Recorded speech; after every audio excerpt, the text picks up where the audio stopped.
ஜெஃப்னா கலரி சொந்தங்களுக்கு இனிய காலை வணக்கம். இலங்கையில் நாளாந்தம் வெளியாகும் பத்திரிகைகளின் முக்கிய செய்திகளை பற்றி பேப்பர் நிகழ்ச்சியோடாக பார்த்து வருகின்றோம். அந்த வகையில் 3ஆம் தேதி ஆகஸ்ட் மாதம் 2024ஆம் ஆண்டு வெளியான பத்திரிகைகளின் முக்கிய செய்திகளை பற்றி பார்க்கலாம். முதலில் உதயன் பத்திரிகையில் அமைந்துள்ள முக்கிய செய்திகளாக 3 லட்சம் மக்களுக்கு குடிதண்ணீர் வசதி. தாளையடியில் அமைக்கப்பட்டுள்ள கடல் நீரை நன்னீர் ஆக்கும் திட்டத்தின் மூலம் 3 லட்சம் மக்களுக்கு பாதுகாப்பான குடிதண்ணீர் வழங்கப்பட உள்ளதாக சுட்டிக்காட்டப்பட்டுள்ளது. ஜாழ்ப்பாணம் கிளிநொச்சி நீர்வளங்கள் திட்டத்தின் தாளையடி கடல் நீரை நன்னீராக்கும் நிலையமானது தேசிய நீர்வளங்கள் மற்றும் வடிகாலமைப்பு சபை, நீர்வளங்கள் மற்றும் தோட்ட உட்கட்டமைப்பு அபிவிருத்தி அமைச்சு, ஆசிய அபிவிருத்தி வங்கி மற்றும் இலங்கை அரசாங்கத்தின் நிதி ஏற்பாடுகளின் கீழ் நடத்தப்படுகிறது. ஜாழ்ப்பாணம் கிளிநொச்சியில் குடிதண்ணீர் தேவைகளை பூர்த்தி செய்வதற்காக இலங்கை அரசாங்கம் 2011ஆம் ஆண்டில் மற்றும் ஆசிய அபிவிருத்தி வங்கி மற்றும் பிரான்ஸ் அபிவிருத்தி வங்கி ஆகியவற்றின் உதவியுடன் ஜாழ்ப்பாணம் மற்றும் கிளிநொச்சி மாவட்ட நீர்வளங்கள் மற்றும் சுகாதார திட்டம் ஆரம்பிக்கப்பட்டது. தேசிய மட்டத்தில் 2.5 மில்லியன் நீர் இணைப்புகள் காணப்படும் நிலையில் இந்த திட்டத்தின் கீழ் மேலும் 60,000 இணைப்புகள் வழங்கப்பட உள்ளன.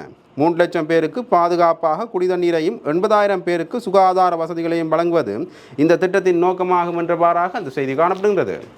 முதற் பக்கத்தில் அமைந்துள்ள மற்றொரு முக்கிய செய்தியாக 5 ஆண்டுகளில் வடமாகாணத்தில் முழு அபிவிருத்தி, ஜனாதிபதி ரணில் அறிவிப்பு.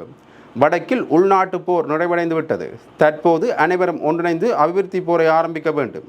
எதிர்வரும் 5 தொடக்கம் 10 வருடங்களில் வடக்கை அபிவிருத்தி அடைந்த மாகாணமாக மாற்றுவதே எனது நோக்கம் என்று ஜனாதிபதி ரணில் தெரிவித்துள்ளார். ஜாழ்ப்பாணம் கிளிநொச்சி நீர்வளங்கள் திட்டத்தின் தாளையடி கடல்நீர் சுத்திகரிப்பு நிலையத்தை திறந்து வைக்கும் நிகழ்வு நேற்று காலை இடம்பெற்றது. நிகழ்வில் கலந்து கொண்டு உரையாற்றும் போதே ஜனாதிபதி ரணில் இவ்வாறு தெரிவித்துள்ளார். ஜனாதிபதி ரணில் மேலும் தெரிவித்துள்ளதாவது, இந்த நீர் சுத்திகரிப்பு நிலையத்தை ஆரம்பிக்க காணி வழங்கிய மக்களுக்கு நன்றி. தாளையடி பகுதிக்கு தனியானதொரு கிராம சுகர் பிரிவை நிறுவுமாறு மக்கள் கோரியுள்ளனர். அதனை செய்யுமாறு ஆளுநருக்கு பணிப்புரை விடுத்துள்ளேன். இந்த சுத்திகரிப்பு நிலையம் ஜாழ்ப்பாணத்தின் குடிநீர் பிரச்சினைக்கு ஓரளவு தீர்வை வழங்கும். எதிர்காலத்தில் வளவகங்கை நீர் திட்டத்தையும் ஆரம்பிப்போம். அதனால் பூனோரிக்கு நீர் கிடைக்கும். அதேபோல் ஜாழ் நதி நீர் திட்டத்தையும் ஆரம்பிப்போம். இந்த திட்டங்கள் வந்தால் ஜாலில் நீர் பிரச்சனை இருக்காது. வடமராட்சி செழிப்பான பிரதேசமாக மாறும். அடுத்த 5 தொடக்கம் 10 வருடங்களில் ஜாழ்ப்பாணம் அபிவிருத்தி அடைந்த மாவட்டமாக மாற்றப்படும். அதே நேரம் மத்திய அரசாங்கம் ஜாழ்ப்பாண பல்கலைக்கழக நிர்மாண பணிகளை மேற்கொள்ளாமல் இருக்க தீர்மானித்துள்ளது. மாகாண சபையால் அதனை செய்ய முடியும். எனவே நாம் அடுத்தபடியாக பொருளாதார யுத்தத்தை எதிர்கொள்ள ஆரம்பிப்போம். அதற்கான பணிகளை நாம் முன்னெடுக்க வேண்டும். உத்தியோகபூர்வ கடன் வழங்குநர்கள் சீன எக்ஸிம் வங்கி பிணைமுறை கடன் வழங்குநர்களுடன் உடன்பாடுகளை எட்டியுள்ளோம். அதனால் வெளிநாட்டு கடன்கள் எமக்கு கிடைக்கும். ஜப்பான் அபிவிருத்தி பணிகளை மீள ஆரம்பிப்பதாக உறுதியளித்துள்ளது.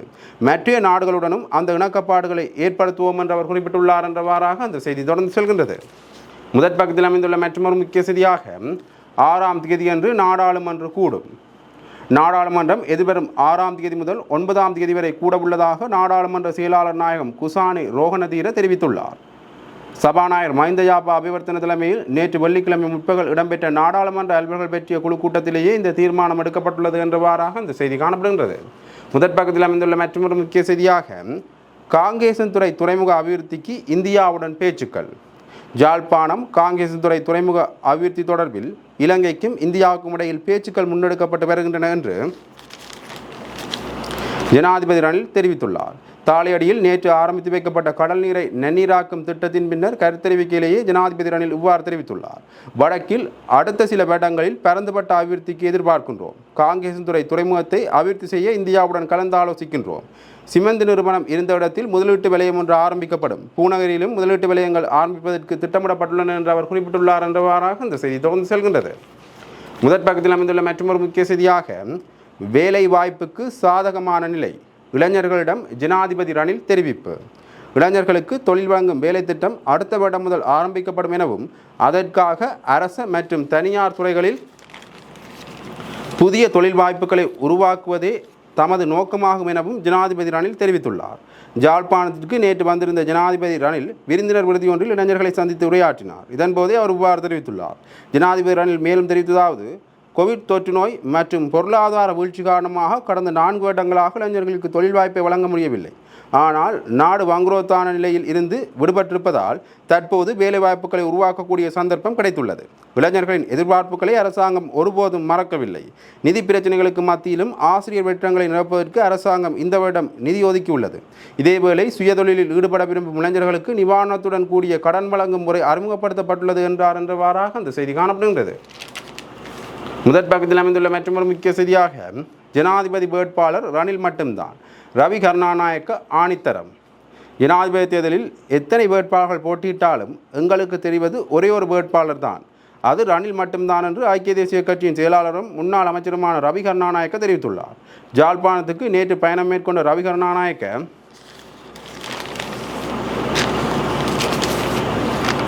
உதயன் அலுவலகத்தில் இடம்பெற்ற செய்தியாளர் சந்திப்பிலும் கலந்து கொண்டார். இதன்போது அவரிடம் ஜனாதிபதி தேர்தலில் வலிமையாக பிரதானமாக இருமுனை போட்டியே நிலவும், இம்முறை மும்முனை போட்டி நிலவுகின்றது, ரணிலுக்கு வெற்றி வாய்ப்பு உள்ளதென நீங்கள் கருதுகின்றீர்களா என வினவப்பட்டது. இதற்கு பதில் வழங்கிய ரவி கருணாநாயக்க எத்தனை வேட்பாளர்கள் போட்டியுள்ளாலும் வேட்பாளர்களின் எண்ணிக்கை 10, 15, 20 இருந்தாலும் எங்களை பொறுத்தவரையில் வெற்றி வேட்பாளராக ஒருவரே காணப்படுகிறார், அது ஜனாதிபதி ரணில் மட்டுமே, ஏனையவர்கள் அனைவரும் எல்போட் வேட்பாளர்களே என்று தெரிவித்துள்ளார்.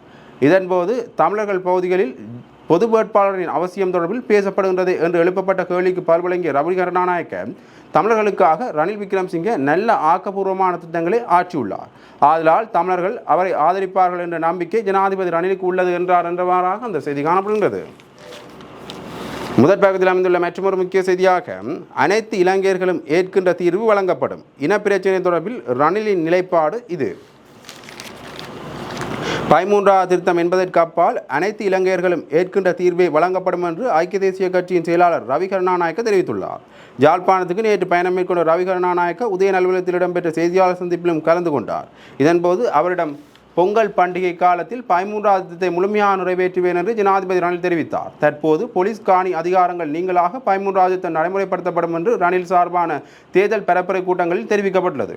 உண்மையில் இது தொடர்பில் ஜனாதிபதி நிலைப்பாடு என்ன என்று வினவப்பட்டது. இதற்கு ரவி கருணாநாயக்க தெரிவித்ததாவது, இலங்கையின் அனைத்து மாவட்டங்களிலும் தமிழர்கள் வாழ்கின்றனர் என்ற புரிதலை நீங்கள் ஏற்படுத்திக் கொள்ள வேண்டும். ஒவ்வொரு மாவட்டங்களிலும் உள்ள மக்களுக்கு வெவ்வேறு பிரச்சனைகள் உள்ளன, ஆதலால் அனைத்து இலங்கையர்களும் என்ற சித்தாந்தத்தின் பாட்பட்டுத்தான் தீர்வு வழங்கப்படும் என்றவாறாக அந்த செய்தி தொடர்ந்து செல்கின்றது. இவை உதயன் பத்திரிகையில் இந்த முக்கிய செய்திகள். இனி விளம்பரி பத்திரிகையின் முக்கிய செய்திகளை பற்றி பார்க்கலாம். விளம்பரி பத்திரிகையின் முதற் பக்கத்தில் அமைந்துள்ள முக்கிய செய்திகளாக உள்நாட்டு கடன் மறுசீரமைப்பில் பெரும் செல்வந்தர்களை காப்பாற்றும் அரசாங்கம், சஜித் தெரிவிப்பு. உள்நாட்டு கடன் மறுசீரமைப்பில் பெரும் செல்வந்தர்களையே அரசாங்கம் காப்பாற்றுகின்றது என எதிர்க்கட்சித் தலைவர் சஜித் பிரேமதாச குற்றம் சுமத்தியுள்ளார். குருநாகலில் நேற்று இடம்பெற்ற நிகழ்வொன்றில் கலந்து கொண்டு கருத்துரைத்த போதே அவர் இதனை குறிப்பிட்டுள்ளார். முதல் தியாகத்தை அரசு தலைவரே செய்ய வேண்டும், அரசு தலைவர் நாட்டுக்கு முன்னுதாரணமாக இருக்க வேண்டும், எனினும் இலங்கையில் அது தலைகீழாகவே நடந்துள்ளது. உள்நாட்டு கடன் மறுசீரமைப்பில் பெரும் செல்வந்தர்களை காப்பாற்றிவிட்டு நாட்டில் உழைக்கும் மக்களின் நலனில் பாதிப்பை ஏற்படுத்தியுள்ளனர். இவ்வாறான சூழ்நிலையில் பெரும் செல்வந்தர்கள் பணக்காரர்கள் என சகலரும் இந்த தியாகத்தை செய்ய வேண்டும் என தாம் வலியுறுத்தியுள்ளதாகவும் எதிர்க்கட்சித் தலைவர் சஜித் பிரேமதாச மேலும் தெரிவித்துள்ளார் என்றவாறாக அந்த செய்தி காணப்படுகின்றது. முதற் பக்கத்தில் அமைந்துள்ள மற்றொரு முக்கிய செய்தியாக காணி போலீஸ் அதிகாரத்துடன் 13வது திருத்தம் அமுலாகும், சுமந்திரனுடனான சந்திப்பில் ரணில் தெரிவிப்பு. காணி போலீஸ் அதிகாரத்துடன் 13வது திட்டத்தை அமுல்படுத்த நடவடிக்கை எடுக்கப்படும் என சுமந்திரன் எம்பியுடனான சந்திப்பில் ஜனாதிபதி ரணில் விக்ரமசிங்கே தெரிவித்துள்ளார். ஜனாதிபதி செயலகத்தில் நேற்று முன்தினம் வியாழக்கிழமை பிற்பகல் இந்த சந்திப்பு இடம்பெற்றுள்ளது. இருவரும் பேசி இணக்கம் கொண்ட ஏற்பாடுகளின்படி 13வது திருத்தத்தில் இருக்கும் காணி அதிகார பெயர்வை மாகாண சபைகள் உடனடியாக பிரயோகிப்பதற்கு தேசிய காணி ஆணைக்குழு நிறுவப்பட வேண்டும். தேசிய காணி ஆணைக்குழுவுக்கான கட்டமைப்பு தயாராக இருப்பதாகவும் அது உடனடியாக வர்த்தமானில் அறிவிக்கப்பட்டு அங்கீகரிக்கப்படுவதற்கு காலதாமதமின்றி நடவடிக்கை எடுக்கப்படும் எனவும் ஜனாதிபதி ரணில் விக்ரமசிங்கே இந்த சந்திப்பின் போது உறுதிபட கூறியுள்ளார்.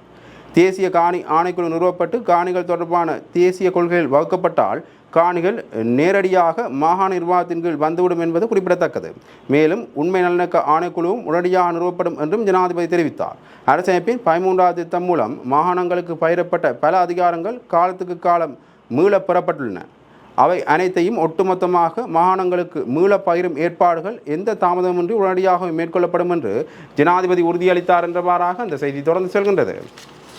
முதற் பக்கத்தில் அமைந்துள்ள மற்றொரு முக்கிய செய்தியாக ஜேவிபியின் கொள்கையில் கல்விக்கே முதலிடம், அன்றகுமார தெரிவிப்பு. நாட்டை கட்டியெழுப்பும் ஜேவிபியின் கொள்கைகளில் கல்விக்கே முதலிடம் என ஜேவிபியின் தலைவர் அன்றகுமார நாயக்க தெரிவித்துள்ளார்.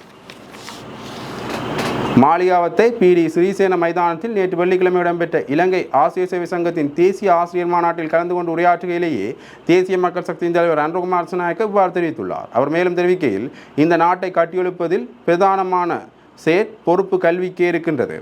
அண்மை காலமாக முன்னேற்றமடைந்த நாடுகளை நாங்கள் எடுத்து பார்த்தால் அத்தகைய ஒவ்வொரு நாட்டிலும் அந்த நாடுகளை முன்னேற்றுவதற்கான பிரதான பங்கினை வைத்தது கல்வியாகும். உங்களுக்கு ஞாபகம் இருக்கும், இலவச கல்விச் சட்டம் அங்கீகரிக்கப்படுகையில் கண்ணங்கரா அவர்கள் விடுத்த ஒரு கூற்று இருக்கிறது என தேசிய மக்கள் சக்தியின் தலைவர் அன்ருகுமார் திசாநாயக்க தெரிவித்துள்ளார் என்றவாறாக அந்த செய்தி காணப்படுகின்றது.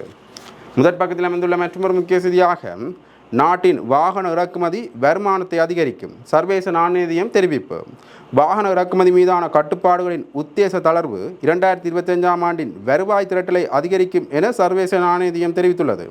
இலங்கையில் முன்னெடுக்கப்படும் பொருளாதார சீர்திருத்த சட்டத்தின் முன்னேற்றம் உள்ளிட்ட விடயங்கள் தொடர்பில் ஆராய்வதற்காக சர்வதேச நாணய திட்டத்தின் பிரதானி பீட்டர் ஃப்ரூயன் தலைமையிலான குழு கடந்த 25ஆம் தேதி முதல் இலங்கைக்கு விஜயம் மேற்கொண்டு அவதானம் செலுத்தியிருந்தது. தங்களது அவதானம் தொடர்பில் சர்வதேச நாணய திட்டத்தின் பிரதானி பீட்டர் ஃப்ரூயன் நேற்று விடுத்த அறிக்கையில் இந்த விடயம் குறிப்பிடப்பட்டுள்ளது. இலங்கையில் நடைமுறைப்படுத்தப்பட்டுள்ள பொருளாதார சீர்திருத்த வேலை திட்டம் பாராட்டத்தக்க விளைவுகளை காட்டியுள்ளதாக அந்த அறிக்கையில் தெரிவிக்கப்பட்டுள்ளது என்றவாறாக அந்த செய்தி காணப்படுகின்றது.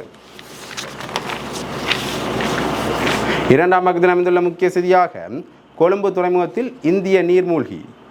இந்திய கடற்படைக்கு சொந்தமான நீர்மூழ்கி கப்பல் ஒன்று கொழும்பு துறைமுகத்தை வந்தடைந்துள்ளது.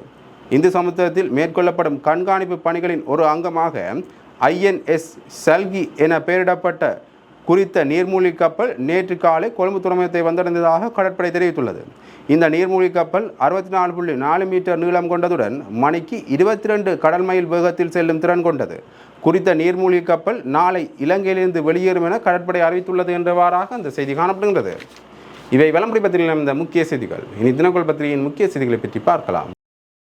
தினக்குரல் பத்திரிகையின் முதற் பக்கத்தில் அமைந்துள்ள முக்கிய செய்திகளாக, தமிழ் பொது வேட்பாளர் ஜார் பேர் பட்டியல் வெளியானது, கிழக்கு மாகாணத்திற்கு முன்னுரிமை. 2024ஆம் ஆண்டு ஜனாதிபதி தேர்தலில் தமிழ் பொது வேட்பாளர் ஒருவரை நிறுத்துவதென ஜூலை 22ஆம் தேதி அன்று யாழ்ப்பாணத்தில் உள்ள தந்தை செல்வா கலையரங்கில் கைச்சாத்திடப்பட்ட புரிந்துணர்வு உடன்படிக்கையின் ஊடாக தமிழ் தேசிய பொது கட்டமைப்பு அறிவித்திருந்தது. தமிழ் மக்கள் பொதுச்சபையும் தமிழ் தேசிய கட்சிகளான 7 தமிழ் கட்சிகளும் சேர்ந்து இந்த பொது கட்டமைப்பினை உருவாக்கியிருப்பதால் பொது வேட்பாளர் நிச்சயம் நிறுத்தப்படுவார் என்ற நம்பிக்கையும் அவர் ஜார் என்ற எதிர்பார்ப்பும் பரவலாக காணப்படுகிறது. இதற்கமைய பொது வேட்பாளர் தெரிவானது 8 பிரிவுகளாக பிரிக்கப்பட்டு கிழக்கு மாகாணத்திற்கு முன்னுரிமை வழங்கப்பட்டு அங்கிருந்து ஆரம்பிக்கப்பட்டுள்ளது என்றவாறாக அந்த செய்தி தொடர்ந்து செல்கின்றது. முதற் பக்கத்தில் அமைந்துள்ள மற்றொரு முக்கிய செய்தியாக, மஹிந்தவிடம் மீண்டும் ஆதரவு கோரிய ரணில் நேரில் சந்தித்த போதும் மஹிந்த நிராகரிப்பு. ஜனாதிபதி வேட்பாளர் தொடர்பில் ஸ்ரீலங்கா பொதுஜன பெரமுன தங்களது நிலைப்பாட்டை அறிவித்துள்ள நிலையில் ஜனாதிபதி ரணில் விக்ரமசிங்கவுக்கும் முன்னாள் ஜனாதிபதி மஹிந்த ராஜபக்சவுக்கும் இடையில் விசேட கலந்துரையாடல் இடம்பெற்றுள்ளது. விஜயராம மாவட்டத்தில் உள்ள முன்னாள் ஜனாதிபதி மஹிந்த ராஜபக்சவின் உத்தியோகபூர்வ இல்லத்தில் கடந்த வியாழக்கிழமை இரவு இந்த கலந்துரையாடல் இடம்பெற்றதாக தெரிவிக்கப்படுகின்றது. இதன்போது எதிர்வரும் ஜனாதிபதி தேர்தல் தமக்கு ஆதரவளிக்குமாறு ஜனாதிபதி ரணில் விக்ரமசிங்க விடுத்த கோரிக்கையை மஹிந்த ராஜபக்ச மீண்டும் ஒருமுறை நிராகரித்துள்ளதாக தெரிவிக்கப்படுகின்றது. கட்சி எடுக்கும் முடிவில் எந்த மாற்றமும் செய்ய முடியாது என்று இந்த கலந்துரையாடலின் போது ஜனாதிபதி ரணில் விக்ரமசிங்கவிடம் முன்னாள் ஜனாதிபதி மஹிந்த ராஜபக்ச சுட்டிக்காட்டியுள்ளதாகவும் தெரிவிக்கப்பட்டுள்ளது என்றவாறாக அந்த செய்தி தொடர்ந்து செல்கின்றது.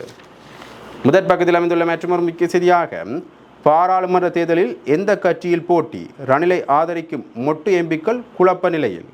எதிர்வரும் ஜனாதிபதி தேர்தலின் பின்னர் பாராளுமன்ற தேர்தலில் எந்த கட்சியில் போட்டியிட்டு எவ்வாறு வெற்றி பெறுவது என்பது தொடர்பில் ஜனாதிபதி ரணில் விக்ரமசிங்கவுக்கு ஆதரவு தெரிவிக்கும் பாராளுமன்ற உறுப்பினர்களிடையே கலந்துரையாடல்கள் ஆரம்பிக்கப்பட்டுள்ளது. ஜனாதிபதி தேர்தலின் பின்னர் பாராளுமன்ற தேர்தல், உள்ளூராட்சி மன்றம் மற்றும் மாகாண சபைகளுக்கான தேர்தல் அடுத்தடுத்த காலப்பகுதிகளில் இடம்பெறும் என எதிர்பார்க்கப்படுகின்றது.